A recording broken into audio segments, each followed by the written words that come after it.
안녕하세요. 안녕하세요. 반갑습니다. 자, 오늘은 이제 2023학년도 임용고사를 대비를 해서 이제 생물교육론 이제 첫 강좌를 오픈을 하는 날입니다.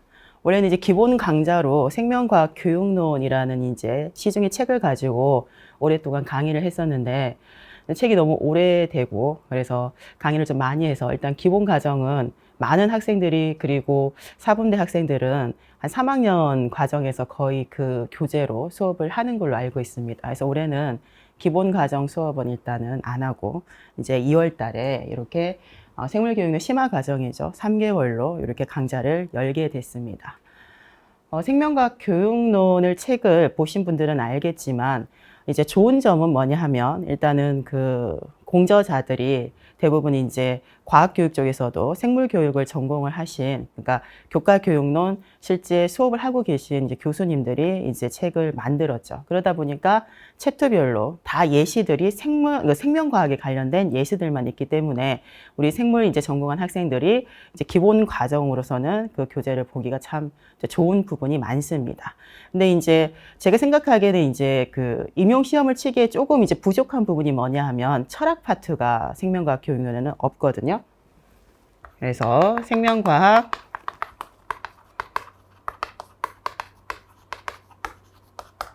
교육론 기본 교재는 학부 때 수업을 들으신 분들은 잘 알겠지만 기본적인 이제 생명 파트에 대한 이제 주요한 내용들, 특히 앞쪽에 과학 지식이 생성되는 과정에 대한 것들이 예시가 굉장히 잘 나와 있습니다. 그 부분을 심화 과정을 수업을 들으면서도 조금 안 본 학생들 또는 이제 과거에 봐서 기억이 잘 안 나는 학생들은 그 예시 부분의 파트를 조금 공부를 하면 시험에 좀 도움이 될 수가 있고 물론 이 심화 과정에 생명과학 교육론 주요 내용들은 다 대다수가 들어가 있지만 예시는 없잖아요. 요약이다 보니까 요약된 내용만 가지고는 이해가 잘 안 될 수가 있습니다. 그래서 기본 과정으로 생명과학 교육론 책을 조금 같이 보면 이해가 쉬울 수 있는데 철학이 없습니다. 그래서 과학 철학이 없기 때문에 이 한 권으로는 이제 시험을 대비하기가 좀 힘든 부분이 조금은 있어요. 요 이제 기본 과정에 대한 내용하고 그리고 이제 심화 과정의 생물교육론은 제가 올해로 이제 그 생물교육론 강의를 15년째 하고 있습니다. 그래서 15년 동안에 이제 시중에 나왔던 그래서 그 주요한 시중에 나와 있는 과학교육론 그 책으로는 과학교육의 이론과 실제가 있잖아요.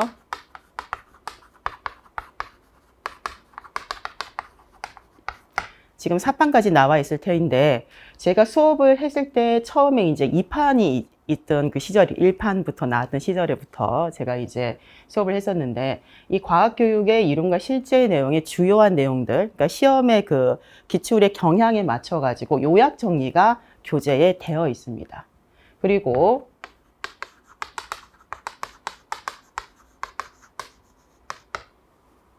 과학교육론이라는 책이 있습니다. 그죠? 교원대에서.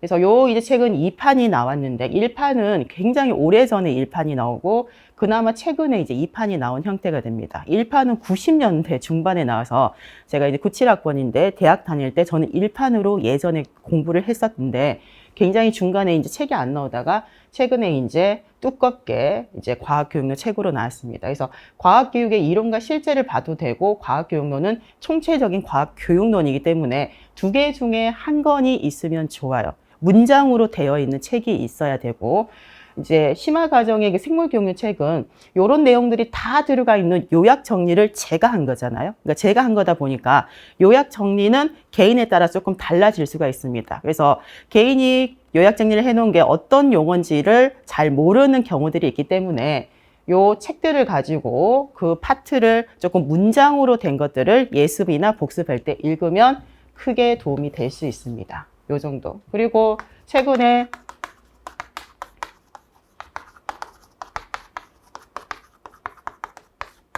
과학교육학의 세계.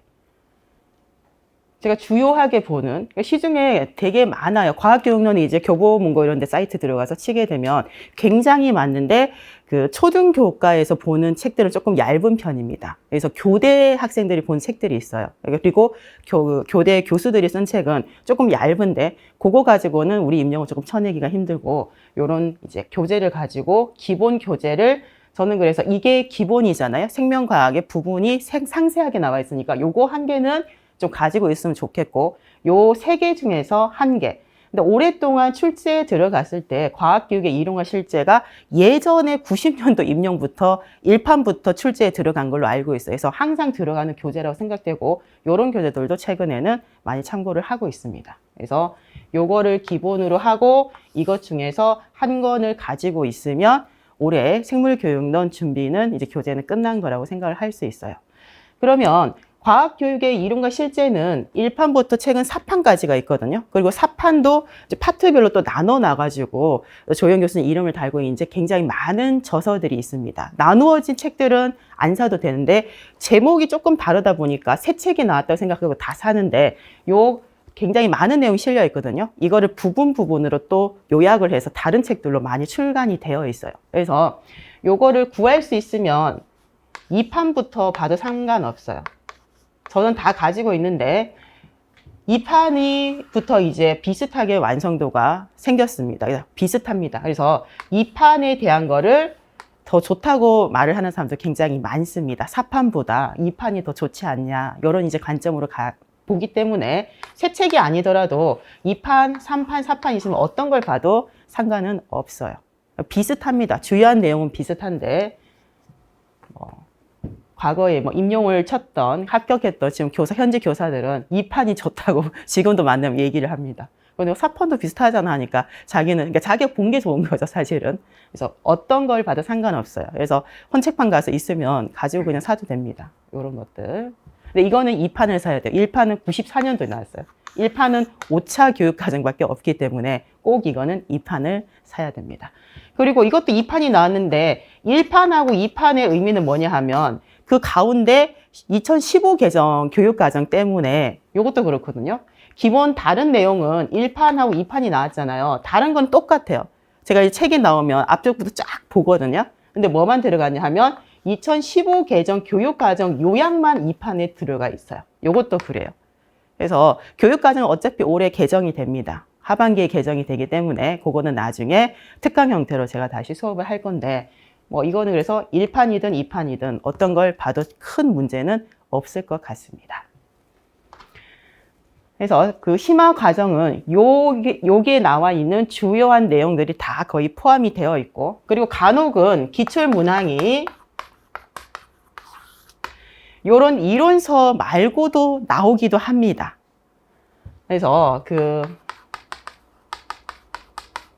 과학 지식의 생성과 평가, 요런 이제 기본적인 책들이 따로 있는데 요 일부 내용들이 요런 데 들어가 있어요. 근데 세부적인 것은 굉장히 구체적으로 돼 있지만 예시 부분에서 조금 비슷한 경향으로 출제가 된 적이 있고, 그리고 어떤 예전에 출제 기출문항은 여기에 이론서에 실리지 않는 부분에도 간혹 있어요. 가끔씩. 그럼 어디서 찾는다? 논문에서 찾습니다. 논문에서 찾을 수밖에 없는 지식들이 가끔씩 한두 문제씩 나온 것들이 있습니다. 그래서 출제, 기출됐던 내용들하고 앞으로 나올 수 있는 주요 이론들이 이렇게 다 정리가 된 책이 생물교육론 요 심화 과정이다라고 생각을 하면 돼요. 그런데 교재가 지금 올해 원래는 작년에 그 2015 개정 이후로 사실은 그 과학교육론의 주요한 책이 저서가 좋은 게 나왔거나 그런 게 별로 없어가지고 책을 이제 다시 출간하면 다시 공부를 할 또 사야 되잖아요. 그래서 그대로 이제 2년간을 쓰고 작년에 이제 원래 작년에 개정이 된다고 했었어요. 교육과정이. 그래가지고 작년에 3년째 교재를 똑같은 걸 썼는데 표지만 바꾸고, 물론 오탈자고 이건 조금 바꾸긴 했습니다. 비슷해요. 비슷한데 개정이 미뤄지는 바람에 올해도 개정을 못했어요. 왜? 어차피 또 교육과정이 하반기 개정이 예시가 돼 있습니다. 올해는 정확한 게 이제 1월에 그 생물교육 학회를 온라인으로 했습니다. 거기에 이제 주요 이제 테마가 2022 이제 개정 과학과 교육 과정에 대해서 얼마만큼 개발이 됐고 어떤 방향으로 이제 가고 있고 지향점이 어떤 부분이고 요러한 부분을 바꾸겠다라는 거 전체적인 총론에 대한 건 조금 게시가 됐거든요. 실려 있거든요. 그래서 큰 주안점을 가지고 심포지엄을 했어요. 그래서 하반기라고만 돼 있는데 정확하게 언제인지는 모릅니다. 모르는데 이전에 교육과정이 개정됐을 때 개정되고 나면 조금 앞쪽에 이제 개정이 고시가 되면 그 해의 출제에 반영이 되고 근데 너무 개월수가 좀 뒤늦게 시험치기 가깝게 개정이 된 그 부분이 있었거든요. 그 해에는 이례적으로 그 시행 개 공고문에 올해는 그 개정 어떤 것들을 출제하지 않음이 명시가 되어 있었어요. 그래서 어떻게 될지는 나중에 봐야 됐고 하반기인데 정확하게 월은 정해지진 않았습니다. 근데 무조건 지금 거의 완성된 형태로 봤거든요. 그래서 개정이 됩니다. 그래서 대대적인 개정이 이게 조금의 이제 2015 개정하고 비교했을 때 조금 개정이 많이 안 되면 공부하기 그렇게 수월할 것 같은데 굉장히 많은 부분의 개정이 이루어졌더라고요. 그래서 조금 나중에 2022 개정 과학과 교육과정은 뭐 특강 형태로든 어쨌든 해서 공부를 따로 해서 시험을 준비를 할 수밖에 없겠습니다. 일단 교재는 이렇게 종합이 되어 있다. 요약이다. 그러니까 문장으로 된 이론서를 가지고 예습 복습을 하면 훨씬 이해도를 높일 수가 있다. 이렇게 얘기를 할 수 있겠습니다. 간단히 OT를 조금 더 하겠습니다. 지금 보여지는 이 표는 우리가 이제 2009학년도부터 시험이 1차 객관식으로 이제 3단계로 바뀌었었잖아요. 3단계로 바뀌었다가 다시 2단계로 바뀌면서 객관식이 없어지고 다시 1차가 서술형이고 계속 바뀌었어요. 그래서 제가 처음에 이제 임용 강의를 2008년도부터 이제 했었는데 그때가 시험이 바뀌는 이제 해에 그 수업을 했었습니다. 그래서 1차 객관식으로 3단계 수업을 좀 5년간 했었잖아요. 5년간 할 때 그간의 이제 임용시험은 예전에 보면 지금 평가원의 기출문제를 보면 2002학년도부터 2008학년도까지가 옛날 주관식 형태입니다. 이제 문제를 보면 조금 이제 애매모호하게 출제가 된 것도 있고 지금처럼 문제가 그렇게 길지 않아요. 그냥 논술형이나 서술형처럼 이렇게 문제가 출제가 돼 있는데 그거를 예전에 이제 기반으로 했던 문제를 이제 3단계의 시험의 체제를 바꾸면서 1차가 객관식으로 바뀌었었잖아요. 그거를 맞춰가지고 공청회를 했었어요. 그래서 각각의 이제 여러 화학교육부터 해서 생물교육과 여러 이제 그 과학교육에 관련되는 학회들하고 그리고 사범대에 근무하시는 여러 교수님들과 평가원 사람들이랑 여러 이제 사람들이 모여가지고 그리고 학생 공청회도 했었습니다. 서울대에서. 그래서 사실 그때 여기 수업을 들었던 임용 수험생들도 가서 의견을 발표를 했었어요. 그래서 그 의견들을 이제 마련을 해가지고 생물교육론은 이 영역에서 출제를 하겠다라고 포맷을 딱 잡았고 그게 지금까지 이어지고 있습니다. 그래서 내부적으로는 평가 영역이 7개가 잡혀 있지만 마지막 항목은 여러 이제 환경적인 부분이다 보니까 시험 문제에서는 배제가 되어 있어서 우리 생물교육론은 6개 영역에서 출제가 되고 있습니다. 그중에서 이제 첫 번째가 탐구에 대한 부분입니다. 그럼 이제 탐구 요소가 나오잖아요. 그럼 우리가 탐구 요소라고 하면 기초 탐구 과정하고 통합 탐구 과정을 얘기를 하는 겁니다. 그래서 그 부분이 이제 세부적인 내용 요소, 그리고 생물 탐구의 이제 그 과학의 본성적인 부분이죠. 그리고 과정과 결과를 어떻게 이제 표현할 것인가. 탐구에 대한 부분이 하나의 큰 평가 영역으로 잡혀져 있어요. 그리고 이제 두 번째는 철학입니다. 이거는 그냥 과학 철학이에요. 생물학 철학이라고는 용어는 사실 없고 과학 철학인데 생물 교육론의 평가 영역이다 보니까 용어를 생물학으로 바꿔놨었어요. 그래서 공청에서도 왜 생물학 철학이 어디 있냐. 그래서 그거는 이제 이렇게 얘기를 사실은 나눴습니다. 그래서 과학 철학에 관련해가지고 전통적인 과학 철학하고 이제 현대의 그 과학 철학에 대해서 이제 우리가 이제 여기 출제가 되는 거죠.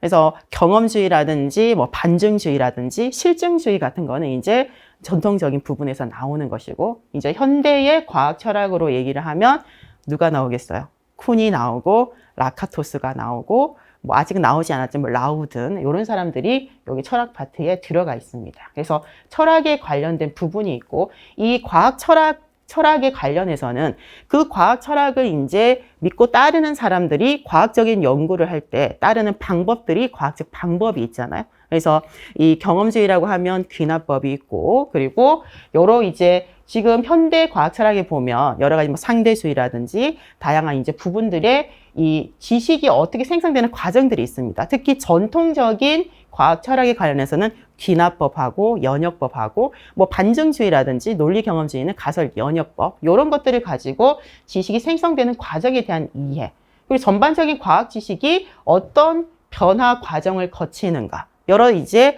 어떤 모형을 따르는지가 있거든요. 그러면 이제 뭐 누가적인 모형을 따른다고 하면 그 철학적인 이론적 배경에는 경험주의가 바탕이 되어 있고, 격변적인 모형으로 과학 지식이 변화한다. 요 관점은 어떤 것?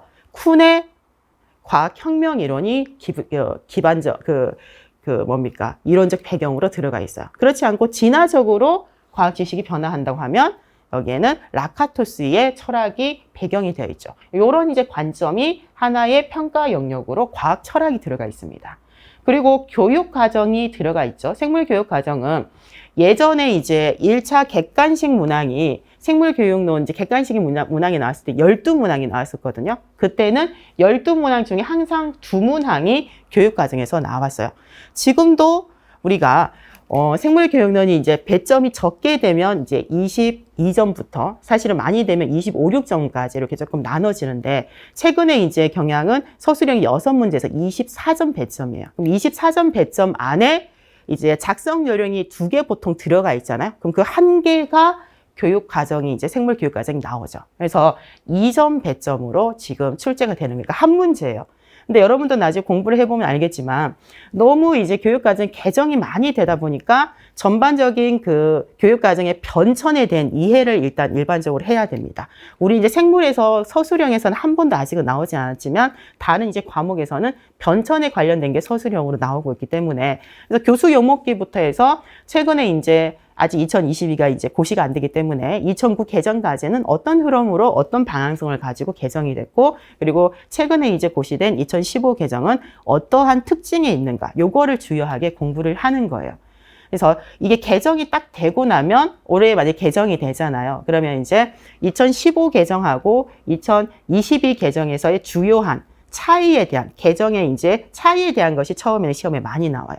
근데 이제 2015 개정은 지금 개정된 그 부분에서 지금 몇 년의 시간이 많이 흘렀고 실제 출제가 많이 됐습니다. 그러면 일단 2015 개정의 세부적인 내용으로 지금 들어가 있어요. 그래서 단원명이라든지 핵심 개념명이라든지 영역의 명이라든지 내용 요소를 적는 것이 2점으로 출제가 되고 있습니다. 많은 학생들이 가장 어려워하는 부분이 이 부분입니다. 저도 수업하기에 양이 많아서 조금 부담이 되는데 올해는 예년보다 조금 더 2022가 있기 때문에 나중에 조금 짧게 주요한 특징을 가지고만 수업을 할 계획이 있습니다. 세 번째 단계. 그리고 가장 이제 출제가 많이 되는 것은 교수학습 이론과 실제입니다. 그래서 우리가 6문제가 나오면 뭐 철학이라든지 뭐 탐구라든지 이것이 이제 복합적으로 나오는 문항, 그리고 교육 과정이 포함이 되어 있고, 그리고 평가 문항은 독특 따로 이제 나옵니다. 4점짜리로. 그러면 우리가 이제 반 정도, 6문제가 나오면 한 3문제가량, 그러니까 12점, 반 정도의 점수는 어디에 다 들어가 있다? 교수학습 이론하고 그것을 이론을 바탕으로 만들어진 여러 수업의 전략과 교수학습 모형에서 다 출제가 된다라고 생각을 할 수 있어요. 근데 이 출제가 딱 영역의 개수가 올해 항상 이 영역을 몇 개 내라 이렇게 되진 않아요. 그러니까 출제를 들어간 출제위원들이 어떤 영역에서 내는지에 따라서 조금 이제 영역은 차이가 있을 수밖에 없죠. 그래도 생물은 물리교육이라든지 화학교육이라든지 지구과학교육보다 조금 그래도 분배가 조금 되어 있는 형태예요. 어떤 이제 다른 과목은 한 회 문제가 6문제가 나오는데 4문제가 여기서 나온 적도 있어요. 그러니까 교수학습 이론하고 이것을 바탕으로 한 수업 모형이 나오죠. 여러분들도 잘 알 겁니다. 교수학습 이제 이론을 얘기를 하자면 어차피 행동주의 그 교수학습 이론은 우리 지금 현실적으로 교육의 패러다임하고 조금 일치가 안 되기 때문에 시험에 출제가 안 되죠. 교육학에서는 여러분들이 뭐 간해에 대해서, 뭐 반두라에 대해서 굉장히 공부를 열심히 하겠지만 과학교육론에서는 행동주의는 안 나옵니다. 그럼 인지주의, 이제 교육학자부터 우리가 학습을 하게 되죠. 그래서 인지주의라고 하면 지식이라는 것은 무엇이고, 지식의 근원, 어떻게 생성되고, 안다는 것은 어떻게 우리가 인지를 하는가. 이것에 대한 거 이제 학자들이라고 얘기를 할 수 있어요. 출제가 많이 되기 때문에 학자들 이름만 제가 한 번씩 적어 보겠습니다.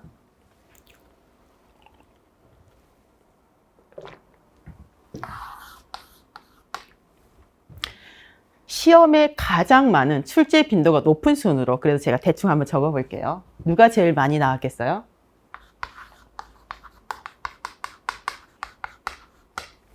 오슈벨이 가장 많이 나왔습니다. 오슈벨은 뭐 최근에도 계속 나오고 있고, 물론 다른 이제 이론들도 굉장히 최근에는 많이 여러 이렇게 돌아가면서 많이 나오고는 있어요.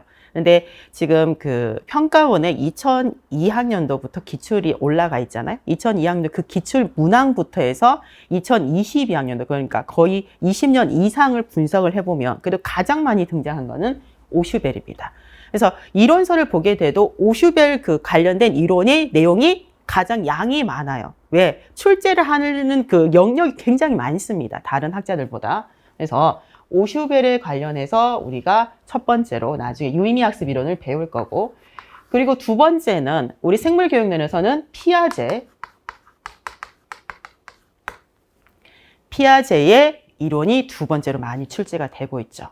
그래서 인지 기능을 적응하고 조직하로 나눠 놨잖아요. 그럼 그 적응이라는 것은 생물학적인 이제 적응하고 동일합니다. 그러니까 환경의 변화에 어떻게 적응을 하는가, 그 관점을 도입을 해서 인지에서 이 개인 유기체조, 여기에 인지 구조가 있습니다. 네, 여기 인지 구조가 있으면 외부 환경으로부터 자극이나 정보가 들어오게 되잖아요. 주어졌을 때 이 인지 구조가 이 환경에 대해서 자극이 들어왔을 때 어떻게 대처를 해서 적응을 해 나가는가.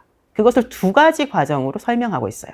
동화하고 조절로 설명하고 있잖아요. 그래서 굉장히 출제 빈도가 높은 부분이 이 인지 기능 중에서 적응 안에서도 동화 과정으로 학습이 진행되냐 아니면 조절 과정으로 진행되냐. 이게 큰 출제의 핵심입니다. 그리고 이제 두 번째는 피아제가 지능의 발달에 대한 일반적인, 그러니까 보편적 이론을 제시를 했어요. 사람이 이제 태어나게 돼서 사회화를 거치면서 연령에 따라서 이제 행동의 이제 감각과 행동, 운동들이 다 발달을 하게 되는데, 그때 인지 구조와 관련 있는 이 지능이라는 것은 누구나 4단계로 진행이 된다는 거예요. 그 단계는 한계가 생략될 수가 없고 뛰어넘을 수는 없습니다. 그래서 인지 발달 단계를 4단계로 제시를 해놓고 연령에 맞춰가지고 각각 언급을 하고 있습니다. 그래서 감각 운동기, 태어나서 감각 동작기, 태어나서 한 2세까지, 태어나서 응애응애 우는 그 시점부터입니다. 태어난 출생과 더불어서 2세까지의 감각 동작기, 운동기가 첫 번째고, 그리고 7세, 그러니까 우리가 이제 초등학교 들어가기 이제 유아까지, 유치원을 다닐 그 아동 7세까지는 전 조작기, 그리고 초등학교 그러니까 우리 이제 초등학교죠. 만 12세면 초등학교 이제 6학년 정도 우리 나이입니다. 그죠? 그 초등학교 시기는 구체적 조작기. 그리고 이제 중학교부터는 형식적 조작기. 이론적으로는 그렇습니다. 그래서 4단계는 단계별로 단계를 차차 밟으면서 지능이 발달을 하는데, 대신 차이는 뭐다? 개인차가 엄밀하게 말하면 존재를 해서 그 도달 시기는 차이가 생기더라. 그럼 우리가 중학교가 되게 되면 실제 이론상으로는 어떤 단계에 도달해야 된다? 형식적 조작기에 도달을 해야 되는 거예요. 그죠? 그러면 우리가 이제 중등 시험이다 보니까 시험에서 뭐가 나오냐 하면 요거가 가장 많이 나와요. 형식적 조작기에 도달을 했다라고 한다면 어떤 과학적인 사고나 논리를 할 수 있는가? 이런 활동들은 어떤 형식 조작기에 요구되는 어떤 논리적인 과학적 사고하고 관련이 있는가? 그럼 형식 조작기에 도달한 아동들이 보이는 과학적 사고의 종류가 여러 개가 있잖아요. 각각의 명칭과 주요 특징을 알아야 찾아 적을 수 있어요. 이게 가장 출제 빈도가 사실은 높습니다. 그래서 피아제. 그리고 세 번째가 비고츠키, 사회적 구성주의자. 피아제는 개인적 구성주의자입니다. 급진적 구성주의라 얘기를 하죠. 그래서 이 유기체 한 명, 개인의 인지 구조하고 외부 환경에 이렇게 적응 과정의 인지주의자 관점으로 이론을 만들었다면, 비고츠키는 한 명의 사람이 아니라 다수의 사람들입니다. 그러니까 여러 명의 학생들이 있는 과정에서 학습을 진행할 때, 그러다 보면 피아제는 논리, 그러니까 사고가 굉장히 중요하다라고 이제 생각하는 관점이라고 한다면, 비고츠키는 뭐의 중요성을 드러낸다? 언어의 중요성을 드러내죠. 여러 명의 사람들이 같이 있으면서 어떤 환경으로부터 자극이나 어떤 자료가 주어졌을 때 그것을 어떻게 해결할 것인가? 그러면 결국은 의사소통을 해야 된다는 겁니다. 그래서 언어적인 상호작용을 통해 가지고 수업을 진행하는 과정에 대해서. 그래서 가장 이제 비고츠키에서 가장 중요하게 대두되는 것은 딱 두 가지 관점이에요. 비계 설정이 무엇인가? 이 개념을 아는가? 비계 설정은 우리 과학과만 나오는 것이 아니라 수학과, 기술 과정과, 그러니까 이제 우리가 자연 계열의 사범대과들이 있잖아요. 그 과에 굉장히 많이 나오고 있습니다. 기입형에는 2점짜리로 비계, 요거 용어를 적는 게 2점짜리로 굉장히 많이 나오죠. 우리는 아직 용어 자체에 이제 기입형 문제로는 나오지 않았지만 계속적으로 문제가 나오고 있고. 자, 비고츠키를 얘기를 하면 근접 발달 영역이라는 용어가 있습니다. 그래서 요 용어의 의미를 설명을 할 수 있는, 그러면 실제적 발달 수준이 있고 잠재적 발달 수준이 있잖아요. 이 두 수준 사이에 있는 영역입니다. 그럼 요 실제적 발달 수준과 잠재적 발달 수준을 이렇게 이어주는 역할을 하는 요 가운데 있는 이 사이, 두 영역 사이에 있는 것이 근접 발달 영역이다 보니까 이것의 의미는 학습적으로 굉장히 크죠. 실제적 발달 수준, 5개념이 구성주의 관점으로 보면 5개념을 있는 학생을 무엇으로? 과학적 개념을 가지도록 학습이 진행되게 하는 영역이 근접 발달 영역이 됩니다. 그래서 이 개념이 최근에 굉장히 출제가 많이 되고 있어요. 사실 뭐 비고츠키하고 브루너가 과거부터 치면 훨씬 빈도는 개수는 더 많을 수 있는데 최근에 이제 비고츠키에서 많이 상대적으로 나오고 있고, 그리고 생물과는 말고 이제 전체 과학과, 제가 이제 물리, 화학, 그다음 지구과학, 생명과학을 이제 보자면 브루너가 최근에 갑자기 출제가 조금 많이 되고 있는 경향이 있습니다. 최근에 뭐가 많이 나오냐 하면 계열성, 그리고 수업을 시작하기에 필요한 것들이 이제 어떠한 굉장히 요소들이 많아요. 우리가 브루너를 얘기를 하면 지식의 구조, 그 다음에 나선형 교육과정, 전이의 중요성, 그리고 계열성. 그러니까 나선형 교육과정과 동일한 거예요.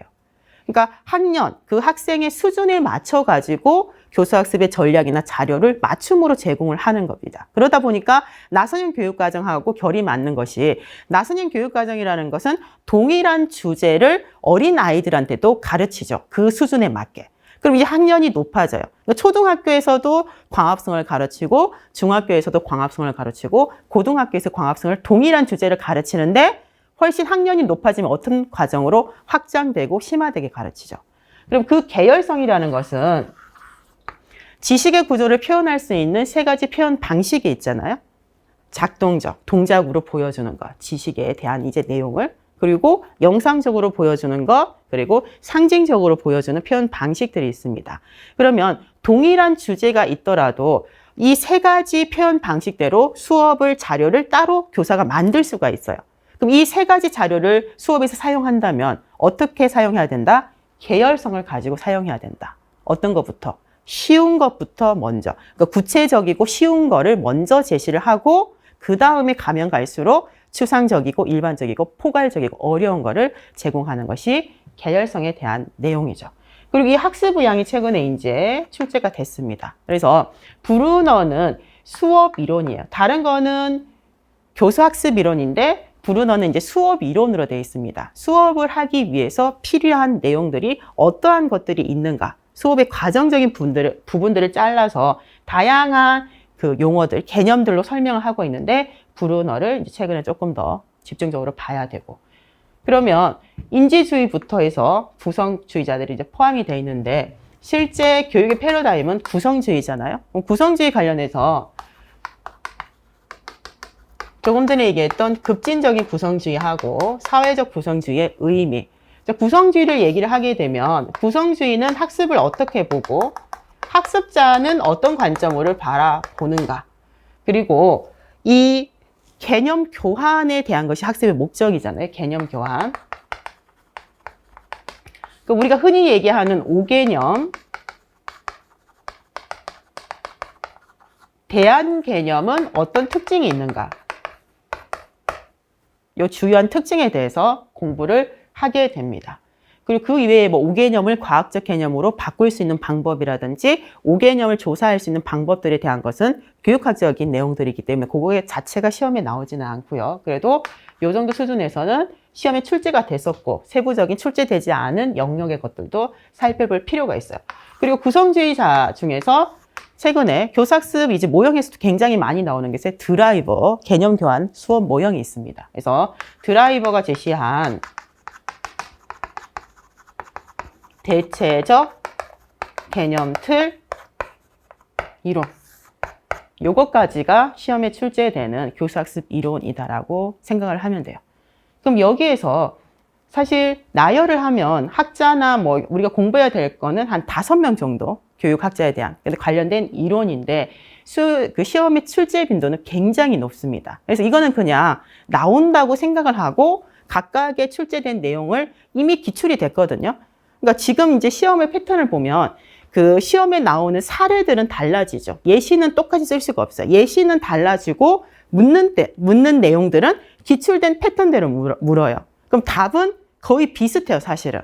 근데 그걸 정확하게 몰라서, 그러니까 우리가 서술형이다 보니까 핵심적인 용어가 없으면 채점이 안 되잖아요. 그러니까 읽어보면 조금 알고는 적었다는 생각이 들지만 용어가 없으면 채점이 안 되다 보니까 누구는 비슷하게 적었는데 용어가 하나가 들어가 있으면 그 학생은 2점을 받고 나는 빵점을 받잖아요.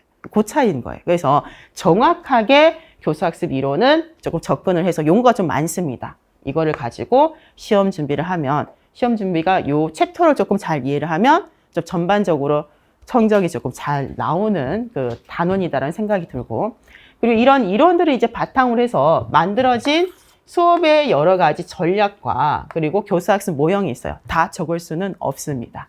그래서 오슈벨에 관련해서 이론을 바탕으로 나온 수업 전략이 대표적인 2개가 있어요. 뭐가 있을까요? 2개? 개념도 하고 V도 시험에 많이 나오는 거. 그리고 피아제의 이런 이제 교사학습 이론은 어떤 수업 모형이 만들어질 때 이론적 배경으로 사용됐다? 순환학습 모형. 순환학습 모형. 순환학습 모형은 정말 시험에 많이 나오잖아요. 정말 시험에 많이 나와요. 그래서 기본적으로 원래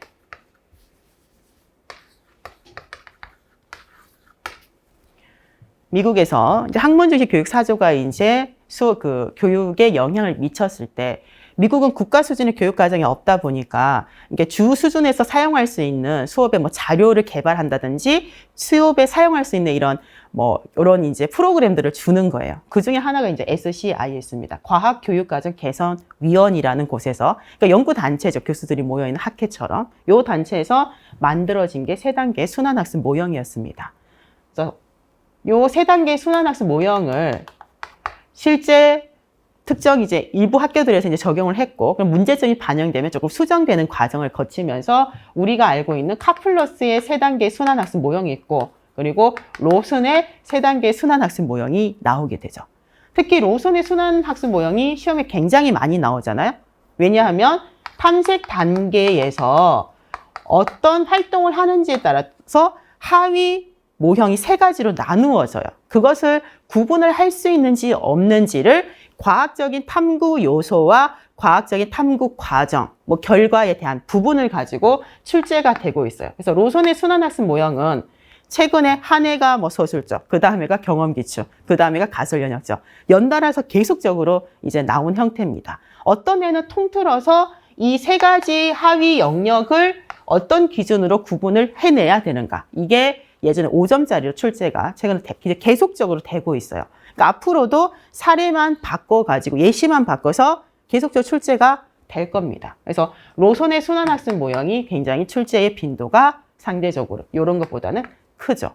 그리고 4위가 있고 5위, 그리고 7위 이렇게 있는데 주요하게 우리가 다루는 것은 5위입니다. 근데 4위도 최근에 다른 과학과에서 출제가 됐잖아요. 그래서 4위, 5위, 7위. 그러면 이렇게 동일한 수업의 큰 패턴으로서는 비슷한데 단계를 나눠놨다는 것은 단계의 명칭이 있잖아요. 그러니까 수업 모형이 나오면 단계의 명을 외우고 단계별 주요 특징을 알아야 문제를 정확하게 풀 수 있고 답안에도 핵심 용어를 적을 수가 있는 거예요. 그리고 특히 5위는 지금 2차 있잖아요. 2차 시험에서도 생물 그 영역에서 가장 출제 빈도가 높은 적용된 수업 모형이 되겠습니다. 7위가 앞으로 이제 한 번도 안 나왔지만 앞으로 나오겠죠. 7위에 두 가지 영역, 다른 패턴으로 되어 있습니다. 학자에 따라서 요거에 대해서 외우는 거. 그리고 그 이외에도 우리가 이제 과학과다 보니까 탐구를 위한 수업 모형이 있어요. 브루너의 이론이 바탕이 되어 있는 어떤 거? 발견학습 모형. 발견학습 모형. 그리고 가설 검증, 그러니까 가설 연역적인 이제 실험을 통해 가지고 과학에 관련되는 이제 탐구에 관련 탐구 요소라든지 이러한 이제 그 관련해서 지식을 획득할 수 있는 수업 모형들이 있습니다. 그래서 이런 수업 모형들. 그리고 구성주의 바탕으로 해서는 굉장히 다양한 수업 이론들이 있습니다. 하슈웨이 이론도 있고, 그리고 포도 덩굴 모형도 계속, 이제 덩굴 모형이 계속 나오잖아요.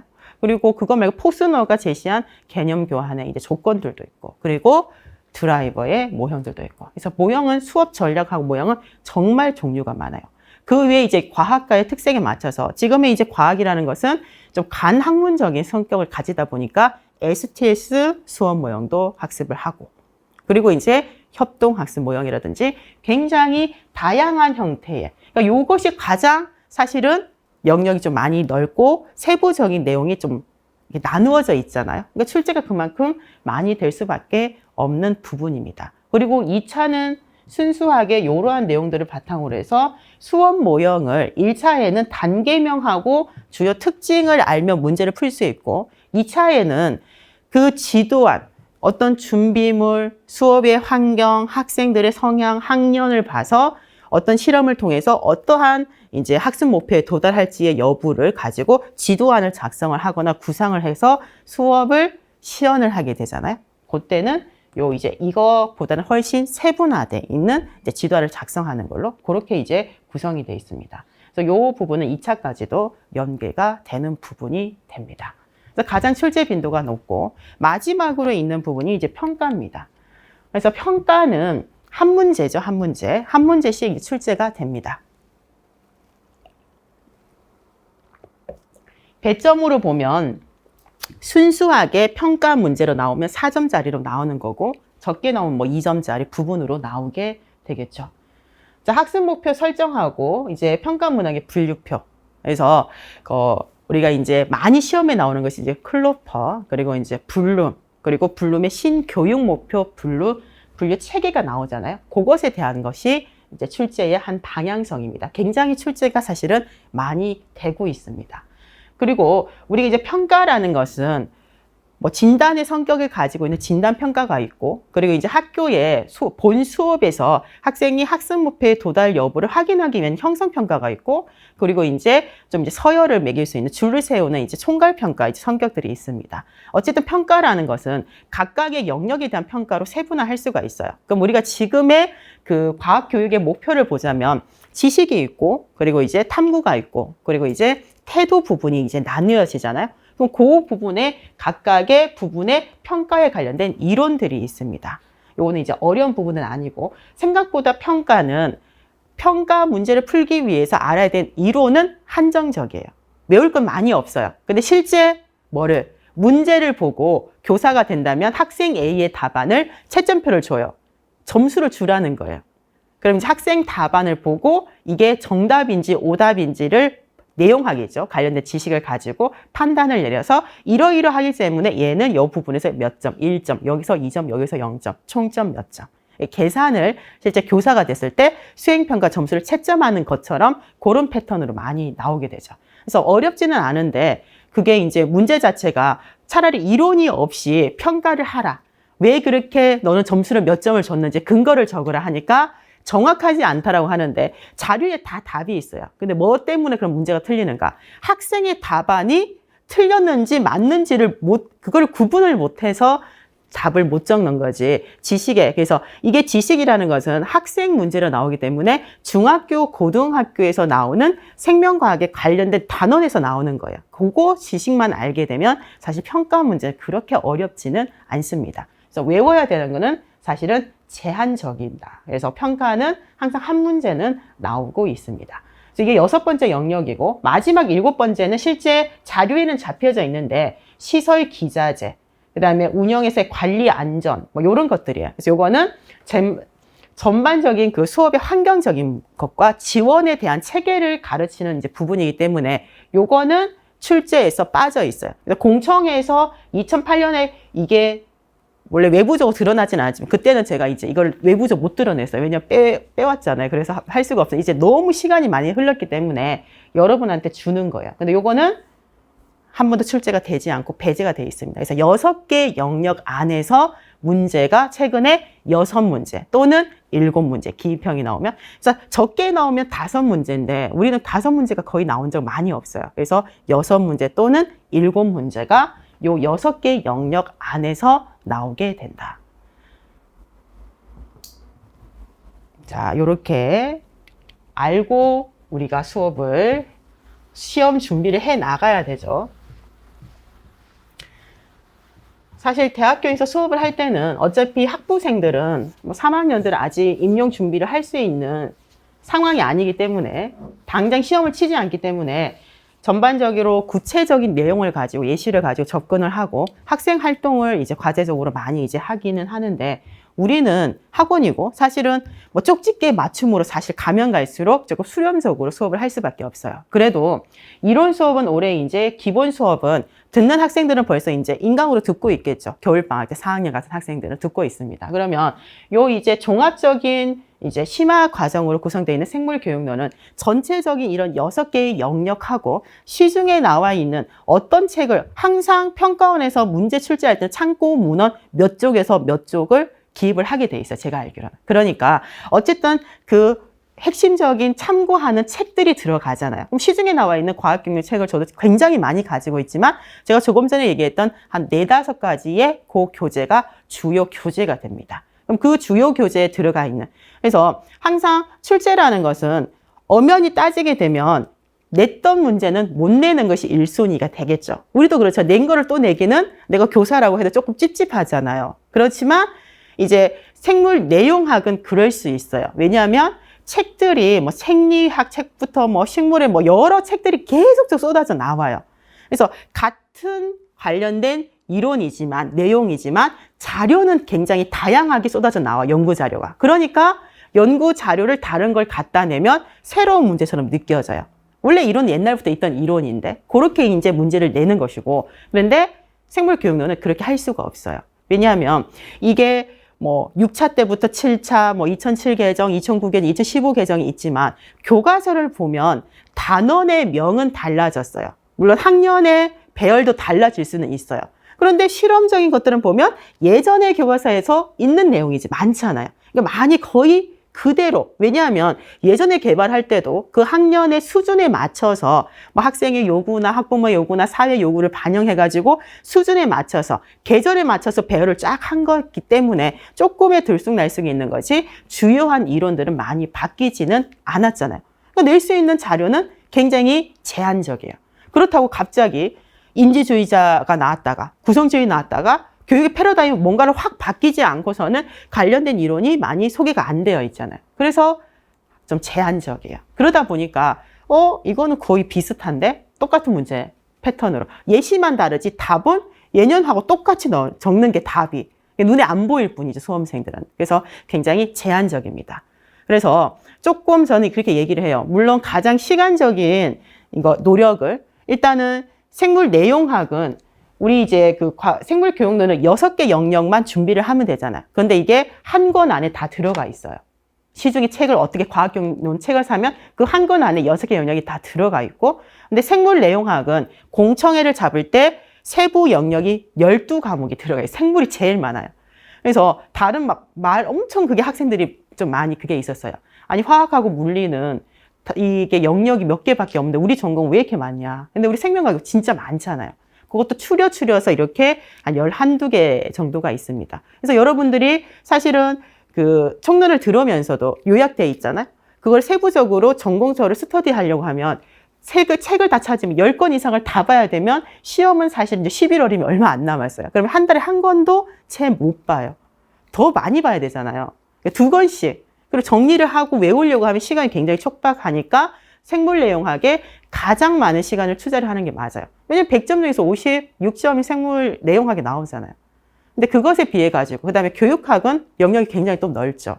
그러니까 학생들이 많은 시간을 사실은 투자를 해요. 왜? 너무 많으니까 한 번 보기에 시간이 많이 걸리고 이해하기에 시간이 많이 걸리잖아요.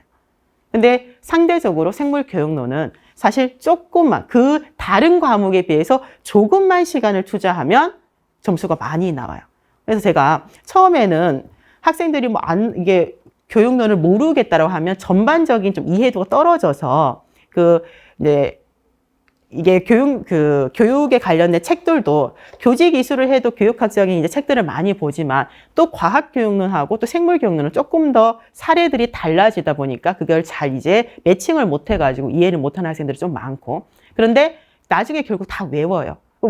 많이 외우면 항상 이제 15년 정도를 이제 봐왔으니까 수험생들은 어떻게 해야 되는가? 무조건 일단은 많이 외워야 돼요. 그래야 어느 정도 수준이 높아지면 이게 학생이 이번에 그렇게 시험을 쳤잖아요. 올해는 생물교육론 되게 잘 봤는데 내용학을 좀 못 쳤어요. 그래서 성적이 커트라인에 간당간당해서 떨어졌어요. 요 애는 다음에 되면 교육론 점수는 그대로 유지를 할 수 있어요. 가져갈 수 있어요. 영역이 좁고 반복을 조금 이제 하면 성적이 잘 나와요. 대신 어느 정도 수준까지 올라가기까지는 조금 노력을 해야 돼요. 그래서 전 상대적으로 그래도 시간 투자하는 게 비해서 점수가 잘 나온다고 생각해요. 교육학 논술은 문항수가 너무 적잖아요. 너무 영역이 많잖아. 상황적이 또 많이 나오다 보니까 실제 그거는 어떻게 초점을 맞출 수가 없는 이제 과목이다 보니까 그게 두려움이 많으니까 공부를 또 영역도 많고 하니까 공부를 하고, 내용학은 너무 종류도 많고 어려우니까 하고. 근데 이거 조금만 투자를 하면 돼요. 일단 교육 과정은 조금 일단 주요한 특징만 잡고 나중에 그거를 이제 2022 개정이면 다시 시험에 나오는 패턴을 맞춰가지고 그때 이제 만약에 요게 2022 개정이 너무 하반기에 8월쯤에 나온다. 8월 말에 고시된 적도 있으니까 그렇게 나오게 되면 사실은 문제풀이가 끝나고 나서 고시가 되거든요. 그래가지고 만약에 시험에 반영이 된다라고 한다면 특강을 해서 이론 특강하고 문제 2022만 만들어가지고 그것만 특강을 따로 할 계획이 있어요. 그래서 그거를 가지고 조금만 접근을 한다면 성적이 잘 나옵니다. 그럼 몇 점을 받아야 되는가? 24점이잖아요. 이제 2022학년 작년 시험 자체 여러분들 커트라인 봤죠? 예년에 비해서 너무 높아졌어요. 말 그대로 커트라인도 높으면 이게 150%의 커트라인이잖아요. 그럼 위쪽에 1등의 성적은 거의 지역의 90점이에요. 90점, 100점 만점에. 90점을 받기는 굉장히 높은 점수죠. 90점 초반까지도 점수가 다 있으니까. 그래서 예전 같으면 이제 작년 같으면 작년이 좀 커트라인이 많이 높아졌고, 원래는 만약에 94, 5점의 커트라인이 형성이 된다면 한 85점 정도가 고득점자들이었거든요. 근데 작년 시험은 90점이 넘는 학생들이 지역별로 조금 한 명씩 거의 있었던 것 같아요. 그래서 커트라인만 낮고 그 100% 안에 성적은 또 높은 학생들도 이제 많았죠. 그래서 이제 이번 주에 이제 발표가 납니다. 그죠? 목요일 날. 그래서 사실은 뭐 수업은 제가 2차를 12월까지 하고 1월이 쉰 것처럼 보이지만 그 1차 합격자 발표하는 학생들을 줌으로 계속 이제 티칭을 했어요. 그리고 이제 주변에서 작년에 이제 2차 이제 수업 시연을 제가 이제 본 이제 개수가 봤더니 한 180개를 봤더라고요. 이게 학생들을. 그래서 무한 반복을 하는 거예요.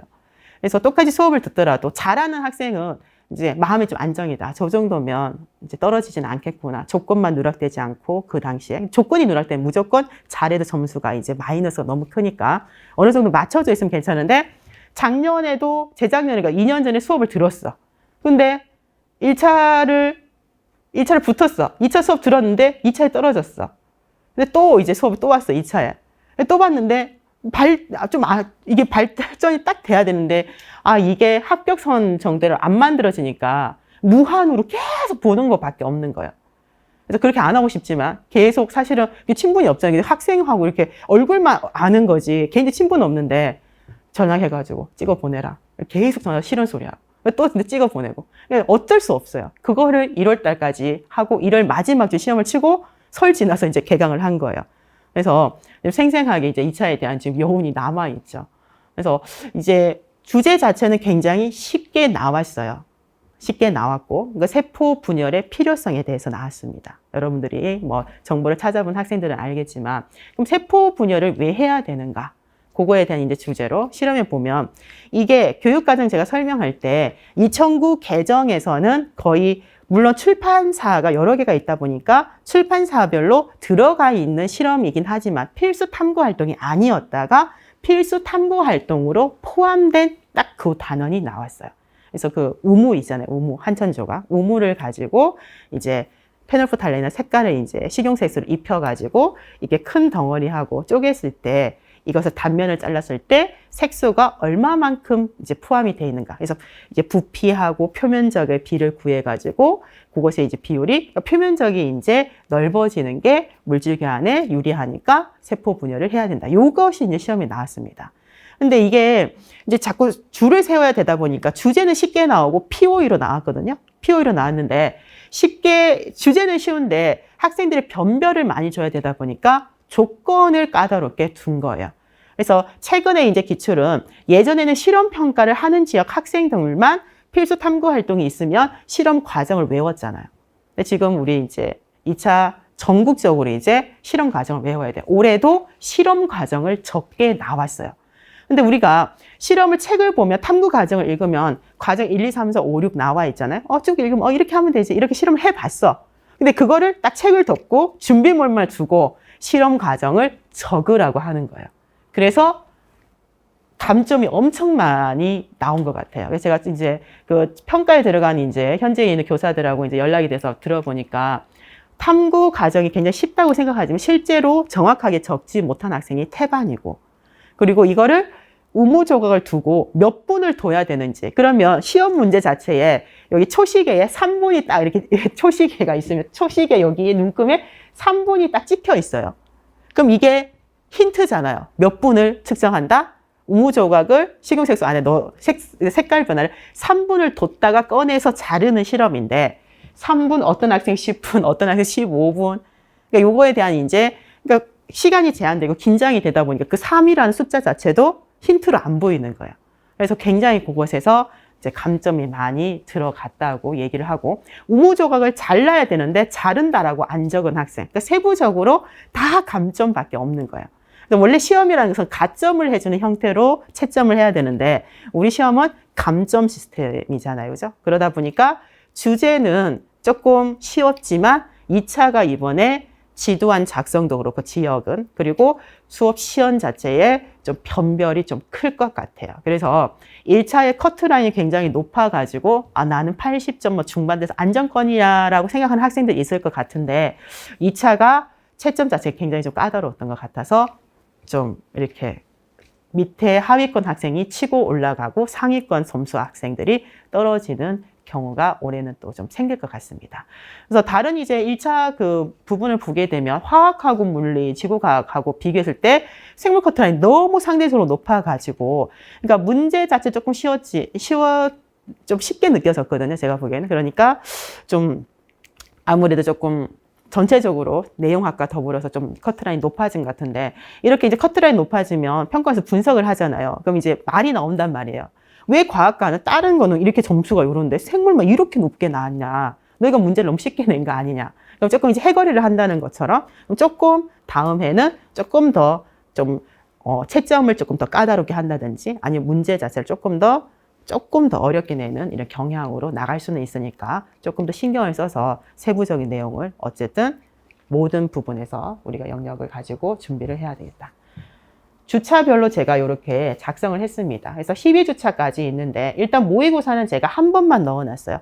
작년에 처음으로 12주차로 수업을 해서 모의고사를 2번을 쳤는데, 생각보다 이제 교육과정도 사실 양이 많고, 그리고 세부적으로 학생들의 뭐 중간에 뭐 진위형 문제 테스트를 조금씩 하고 조금씩 뭔가를 활동을 했거든요. 탐구 활동에 대한 것도 하고 하니까 12주가 시간이 너무 빠듯했어요. 그래서 진짜 계획 자체는 모의고사를 이렇게 한 번만 넣어놨는데, 전반부의 교육과정하고 이걸 좀 타이트하게 쳐낼 수 있으면 중간에 모의고사를 한 번 더 칠 생각은 있습니다. 그래서 모의고사는 직강생들은 지금 뭐 무조건 이제 답지를 받아가지고 답지를 이렇게 체크를 해서 점수하고, 그 서술형인데 논술형처럼 답을 적는다든지, 서술형인데 기입형처럼 답을 적는다든지, 방향 자체가 너무 이거 이상한 이런 부분이라든지, 5개념이, 그러니까 아예 5개념인가, 아니면 전후를 바꿔서 5개념인가, 이런 게 차이들이 있어요. 그걸 가지고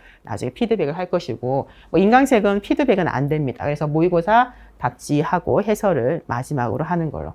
그래서 채점을 하고 해설을 그 다음에 이렇게 해야 되기 때문에 이렇게 나눠놨습니다. 주차를 나눠놨어요. 그래서 모의고사가 한번 들어가 있고, 나머지는 우리 그 교과서 차례를 보게 되면 6개의 영역이 쭉 나와 있는데, 원래는 탐구를 이제 첫 번째로부터 여기서부터 1단원인데, 교육과정이 너무 길다 보니까 전반부의 교육과정을 쳐내야지 뒤쪽으로 하니까 막 이게 종강을 못 하는 거예요. 그래서 교육과정을 제가 언제부턴가 교재를 만들 때 1장으로 빼놨습니다. 영역을. 그래서 교육과정을 먼저 하고 탐구, 철학, 그 다음에 교수학습 이론, 교수학습 모형, 평가 순으로 이렇게 수업을 진행하도록 하겠습니다.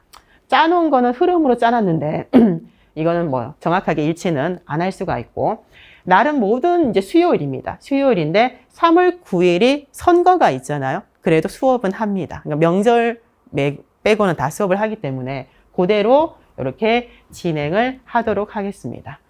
물론 불상사가 생기게 돼서 코로나에 걸린다면, 요새는 막 그런 말이 있어요. 주변에 우스갯소리로 아줌마들이, 친구 관계가 좋은 이제 사람들은 주변에 다 지인들 중에서 코로나 확진자가 있다. 이 정도로 이제 많이 걸려요. 제가 살고 있는 지금 때도 지금 제게 소도시, 작은 도시인데 인구 한 35만 밖에 안 되는데 하루에 200명이 넘게 나오고 있습니다. 그리고 그 인근에 이제 공군 그 훈련소가 있어요, 공군. 그래서 부대에서도 많이 넣을 때 100명 이상이 지금 나와서 합치면, 부대는 원래 지금 따로 이렇게 구분하는데 굉장히 많이 나오고 있어서 저도 이제 이틀에 한 번씩 집에서 자가진단 키트를 어제도 했어요. 그래서 계속 이제 그게 뭐 조금 일치도가, 정확도가 조금 떨어진다고 하더라도 어쨌든 PCR을 받을 수가 없기 때문에 그거를 계속적으로 하고 이제 수업을 이렇게 주변에 이제 학교도 돌아다니고 있습니다. 그래서 일단은 이렇게 큰 문제가 없으면 계획대로 수업을 진행해서 4월에 마칠 예정입니다. 그럼 4월에 마치면 5월부터 문제풀이를 5월부터 바로 하는 것은 조금 지금 생각이 변수가 있어요. 보통은 이제 1년의 커리큘럼을 보면 이론 수업을 하고 나면 문제풀이를 하고, 그 다음에 모의고사, 저는 2차 수업 이렇게 진행을 하거든요. 그럼 지금 이론을 기본을 안 하기 때문에 2, 3, 4를 이론으로 하고, 모의고사는 정해져 있어요. 10월 마지막 주나 뭐 셋째 주나 넷째 주부터 11월이 걸쳐져 있는 형태입니다. 그러니까 4주만 하긴 하는데 어차피 개월이 걸쳐져 있고, 2차는 시험을 치게 이제 11월 마지막 주 토요일만 치잖아요. 그러면 바로 11월 말부터 해서 12월부터 한 달 동안은 2차를 쳐요. 그리고 2차를 치면 12월 말에 합격자가 나오잖아요. 그러면 수업을 들었던 사람들 중에 합격생을 대상으로 1월에 개인적으로 피드백을 계속 하게 됩니다. 그래서 이렇게 진행이 되는데 다른 거는 정해져 있어요. 개월수가 정해져 있고 문제풀이는 5월부터가 아니고 6, 7, 8을 할까 지금 생각 중입니다. 그래서 5월 한 달은 좀 비겠죠. 그러니까 문제를 조금 다듬고 사실 문제집을 내는 게 이론서보다 훨씬 신경이 많이 쓰이기 때문에 요 기간은 한 달을 띄울 생각이고 모의고사는 모의고사 개발을 해야 돼요. 모의고사 문항 개발. 요거 부분에서 해서 아마 올해의 1년간의 계획은 이렇게 진행이 될 것 같다. 참고로 여러분들이 보시면 될 것 같아요.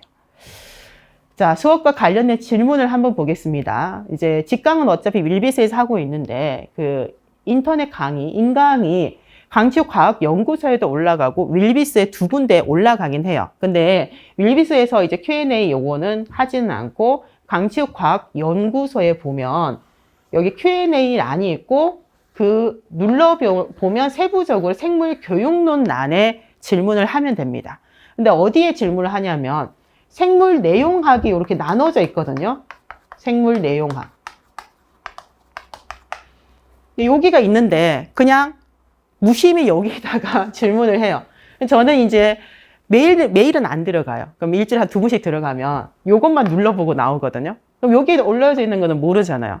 그럼 강 선생님이 저한테 상냥하게 내 뭐 생물 내용학 거기에 네 문제가 올라와 있더라 알려주지 않습니다. 그러면 이제 그 전체적인 홈페이지에 관리하는 사람들이 나중에 안 달린다 보면 나중에 알려줘요. 그럼 요건 욕들을 먹고 나중에 문제 이제 Q&A를 달게 되는데 생물교육론 요 란에 들어가 보면 기존에 제가 지금 뭐 15년째라 그랬잖아요. 그간의 질문이 다 거기에 다 있어요. 그래서 항상 질문을 할 때 하단에 검색을 먼저 해봐라. 그러면 비슷한, 어차피 보는 책도 비슷하고 관련 내용이 비슷하다 보니까 비슷한 것들이 굉장히 질문이 많이 올라와 있어요. 그걸 먼저 찾아본 다음에 내 질문하고 조금 다르다. 그때 질문을 올리면 제가, 그리고 질문을 할 때는 이거를 제가 뭐 생물교육론 이론서 몇 페이지를 봤는데 어떤 문장이 좀 잘 모르겠다. 이해가 안 된다. 잘못된 것 같다. 책이 이제 잘못될 수 있습니다. 아니면 내가 개인적으로 책을 볼 때 어떤 책을 봤는데 몇 페이지 내용하고 어떠한 이론서의 몇 페이지 내용이 상충된다.